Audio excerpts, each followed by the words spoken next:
আসসালামু আলাইকুম বন্ধুরা, কেমন আছেন সবাই? আজ আপনাদের নিয়ে চলে এসেছি চট্টগ্রামের অন্যতম জনপ্রিয় এক জায়গায়, যেখানে এক পাশে সমুদ্রের ঠান্ডা হাওয়া আর অন্য পাশে স্ট্রিট ফুডের চড়াচড়ি।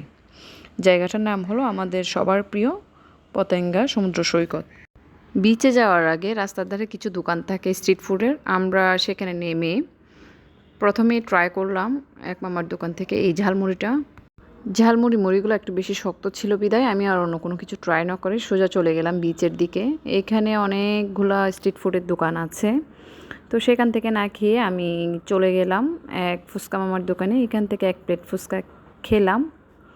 খেতে খেতে দেখলাম সবাই এই জিনিসটা ভিডিও করতেছে, তো পরে আমিও কৌতূহল হয়ে দেখলাম যে জিনিসটা আসলে কি। পরে জানতে পারলাম কেউ একজন হয়তো এটা বোমাটা ছুঁড়ে মারছে সমুদ্রের দিকে।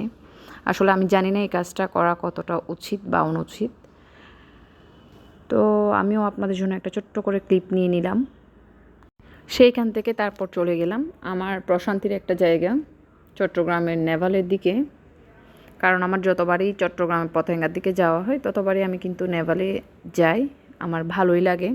তো সেখানে গিয়ে কিছুক্ষণ বসলাম, বসে ছোট করে একটা ক্লিপ নিলাম। তারপরে আমরা যা যা অর্ডার করলাম সেগুলো চলে আসলো।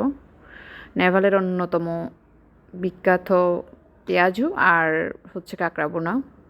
এখানে আসলে যারাই আসে তারা সবাই মোটামুটি এই দুইটা স্ট্রিট ফুডই ট্রাই করে, এবং এই দুইটা স্ট্রিট ফুডের জন্যই মূলত চট্টগ্রাম পতেঙ্গা নেভাল বিখ্যাত। কাঁকড়া বোনাটা মশলায় মাখানো এবং লোভনীয় ছিল, সত্যি বলতে আমার কাছে ভালোই লাগে।